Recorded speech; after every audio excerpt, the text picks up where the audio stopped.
সুপ্রিয় সুধী, প্রীতি ও শুভেচ্ছা রইল। আপনারা গত দুদিন থেকে একটি সার্কাস দেখছেন।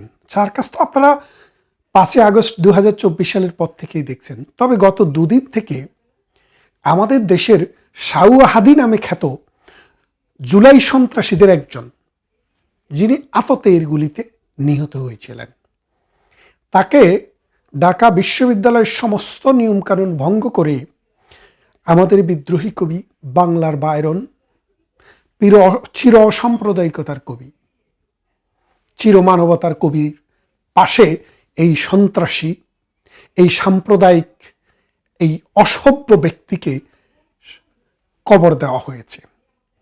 ইতিহাসের নিরিখে এটি হয়তো থাকবে না, কিন্তু এখন তো সে সেখানে আছে। সেই সাউয়া হাদি নামে খ্যাত এই ব্যক্তিটির হত্যার বিচারের জন্য তারা ডক্টর ইউনূসের উপরে বিশ্বাস করে না।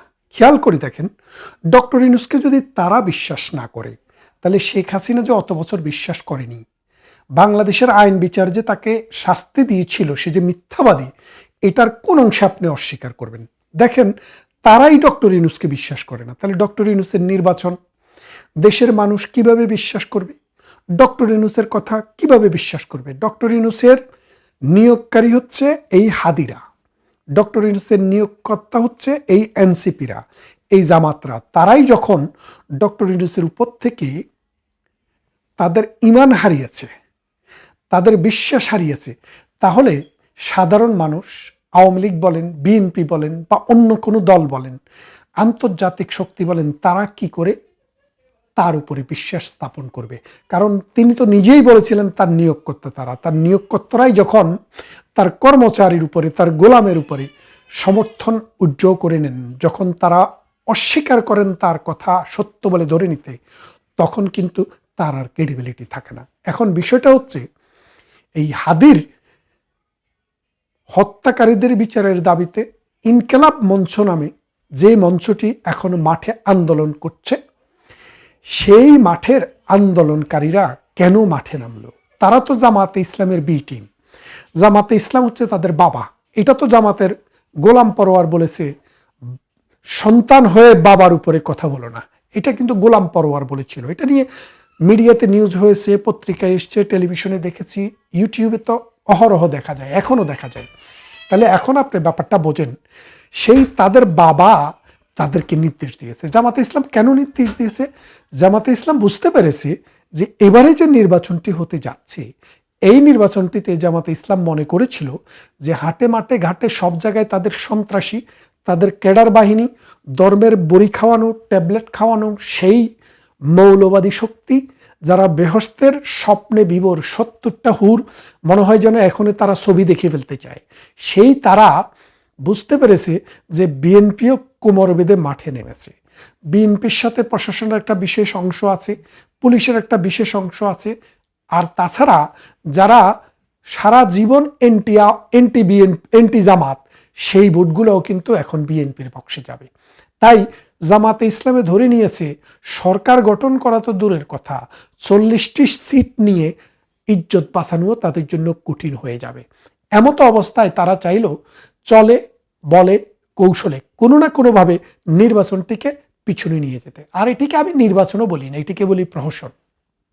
অর্থাৎ ডক্টর ইউনূস ক্ষমতা ত্যাগ করার এই গত 1.5 বছরে 17 মাসে বাংলাদেশের মানুষকে যে নির্যাতন করেছে, বাংলাদেশের অর্থনীতিকে যেভাবে বুকে মাটি লাগিয়ে দিয়েছে, বাংলাদেশের সম্পদ যেভাবে বিদেশিদের কাছে লিজ দিয়ে দিয়েছে, বাংলাদেশকে যেভাবে অন্য দেশের করিডোর হিসেবে দিয়ে দিয়েছে, এবং বাংলাদেশের মুক্তিযুদ্ধ স্বাধীনতা সংগ্রামের সাথে যেই দল, যেই মানুষ, যেই সংস্থা জড়িত, তাদেরকে যেইভাবে অপমানিত, লাঞ্ছিত করেছে, তারই ধারাবাহিকতায় আরেকটি প্রহসনের নির্বাচন দিয়ে কারো না কারো হাতে তো ক্ষমতা দিয়ে যেতে হবে। সেই ক্ষেত্রে তারেক জিয়াকেই তারা বেছে নিয়েছেন তাদের গেটওয়ে হিসেবে। তাই জামাতে ইসলামী সেটা বুঝতে পেরে জামাতে ইসলাম চাচ্ছে এই নির্বাচনটি যেন তেনভাবে বন্ধ করে দেওয়া যায়। সেই জন্যই তারা এই ইনকিলাব মঞ্চকে, মানে তাদের পুত্র, তাদের নাতিদেরকে, 1971 সালের ঘাতকদের ছেলে সন্তান এবং তার নাতিদেরকে যেভাবে 24 জুলাইয়ে সন্ত্রাসী বাহিনী হিসেবে ব্যবহার করা হয়েছিল, সেই বাহিনীটাকে এখন ওই যমুনার সামনে নিয়ে বসিয়ে দেওয়ার চেষ্টা করেছে। ডক্টর ইউনূস এবং তার বাহিনী পুলিশকে নির্দেশ দিয়েছে এদেরকে হত্যা করে হলেও তাদেরকে এখান থেকে সরাতে হবে। কুত্তার মতো কিভাবে পিটিয়েছে আপনারা যদি দেখে না থাকেন, আমি প্রয়োজনে আমার এই ভিডিওর নিচে লিঙ্কগুলো দিয়ে দিব, সেই কুত্তা পেটা ছবিগুলো আপনারা দেখে নেবেন। শেখ হাসিনার আমলে যখন সন্ত্রাসীরা যখন মেট্রো রেল ভেঙে ফেলে, সন্ত্রাসীরা যখন টিভি ভবন জ্বালিয়ে দেয়, সন্ত্রাসীরা যখন বাজ পুড়িয়ে দেয়, তখন তাদের উপরে আক্রমণ করা হয়েছিল। কিছু কিছু তারা এইসব সন্ত্রাসীদের কেউ কেউ মারাও গিয়েছিল। তখন আমরা মানবাধিকার কর্মীদেরকে, তখন আমরা পাকিস্তানপন্থী বাংলাদেশ বিরোধী শক্তিকে সোচ্চার হতে দেখেছি। কিন্তু এখন যে কুত্তা পিটা করতেছে, কই পুলিশের বিরুদ্ধে তোমাদের সোচ্চার কোথায়? মানবাধিকার কর্মীরা আজকে কোথায়? ব্রিটিশ আমেরিকা আজকে কোথায়? জাতিসংঘ আজকে কোথায়? নাই। এগুলা মারা গেছে। কারণ এদের মূল উদ্দেশ্যই ছিল বাংলাদেশটি যেহেতু বাংলাদেশিদের হাতে আছে, তাহলে বাংলাদেশকে দখল করা যাবে না, এবিউজ করা যাবে না, এর উন্নয়ন থামানো যাবে না। কারণ শেখ হাসিনা বাংলাদেশের পক্ষের মানুষ। ঠিক সেই কারণেই শেখ হাসিনাকে তাড়ানোর মিশন এটা ছিল। এখন এই শাওয়াহাদির মৃত্যুর হত্যার দাবিতে যারা রাস্তা অবরোধ করছে, যারা আন্দোলন করছে, তাদেরকে কুকুর পেটা করেছে। শুধু পুরুষকে না, নারীদেরকেও কুত্তার মতো পিটিয়েছে। কিন্তু এর বিচার, এর কোনো মানে সামাজিক রিপারকেশন আমরা দেখিনি। জাতিসংঘও কিছু বলেনি। এই যে দেখেন, জাতিসংঘের কথাটা বলতে লজ্জা শরম জাতিসংঘ খেয়ে ফেলছে। যখন দীপুচন্দ্র দাসকে নির্মমভাবে হত্যা করা হলো, জাতিসংঘ কিন্তু কোনো স্টেটমেন্ট দেয়নি। কিন্তু এই শাওয়াহাদিকে যখন গুলি করে হত্যা করা হয়, তখন কিন্তু জাতিসংঘ দুঃখ প্রকাশ করেছে। তার মানে দেখেন জাতিসংঘ কিভাবে এই এই সন্ত্রাসীদের সাথে, এই অপরাধীদের সাথে কিভাবে ফ্যাক্ট। ইরাকে যখন যুদ্ধ হয়, মিথ্যা যুদ্ধ, জাতিসংঘ সেখানে সমর্থন দিয়েছে। লিবিয়াতে যখন যুদ্ধ হয়, জাতিসংঘ সেখানে এর বিরুদ্ধে সমর্থন দিয়েছে। কিন্তু বাংলাদেশেও শেখ হাসিনার বিরুদ্ধে জাতিসংঘ দাঁড়িয়েছিল। আজকে দেখেন পুলিশ কিন্তু আগের মতোই পিটাচ্ছে, আগের মতোই কুত্তা পেটা করছে, কিন্তু এখন আর সেটা জায়েজ হয়ে গেছে। ডক্টর ইউনূসরা, নজরুলেরা, আসিফ নজরুলেরা আকাশ ভেঙে ফেলতো, মিথ্যাবাদীরা কি রকমের সবক আপনাদেরকে দিত, এখন আর দেয় না। এখন মূল কথাটি যে জায়গায় বলতে চেয়েছি আমি, সেটি হচ্ছে জামায়াতে ইসলামী বুঝে গিয়েছে এই নির্বাচনে তারা আর জিততে পারবে না।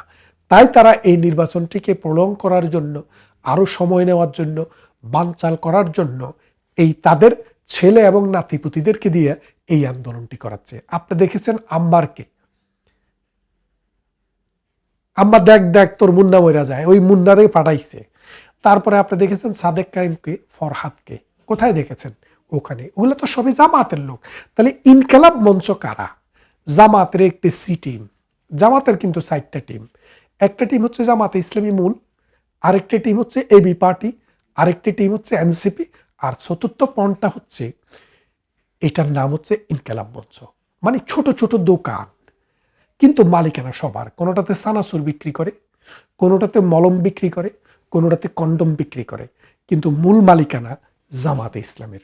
তারা 71 সালেও, জামাতে ইসলামী কিন্তু মূলত 1971 সালের ঘাতক, দালাল এবং বাংলাদেশ বিরোধী শক্তি ছিল, বাঙালি বিরোধী শক্তি ছিল।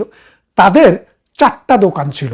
একটার নাম ছিল আল বদর, একটার নাম ছিল আল সামস, একটার নাম ছিল রাজাকার, আরেকটার নাম ছিল ইসলামী ছাত্র সংঘ। এই যে 4টি প্রতিষ্ঠান, এই প্রতিষ্ঠানগুলোর মূল মালিকানা কিন্তু গোলাম আজমদের ছিল। আব্বাস আলী ভোদাই নামে একজন ছিল না, মন্ত্রীও ছিল, জামাতের ভারপ্রাপ্ত আমিরও ছিল। সেই আব্বাস আলীরা ছিল মূল হোতা। কিন্তু এই দোকানগুলার ভিন্ন নামে নামে তারা মার্কেটে ছিল, এখন যেমনটা আছে। তবে বাংলাদেশে জামাতের আজকের যে আস্ফালন, নারীর প্রতি যে তাদের বিতৃষ্ণা, দেখেন ইসলামী ব্যাংকে মাত্র 3% নারী চাকরি করে, বাংলাদেশে 50%-এর উপরে নারী। তারা নারীদেরকে সমাজ থেকে এক্সক্লুড করার জন্য, এক করে করার জন্য, কিচেনে পাঠিয়ে দেওয়ার জন্য এই রাজনৈতিক দলটা মূলত কাজ করছে। আপনারা জানেন আফগানিস্তানে নারীদের অবস্থান এখন মধ্যযুগের চাইতেও খারাপ। আপনারা ঠিক তেমনি দেখবেন ইরানেও কোনো প্রেসিডেন্ট নির্বাচনে, কোনো জাতীয় নির্বাচনে নারীদেরকে দাঁড়ানোর সুযোগই দেওয়া হয় না।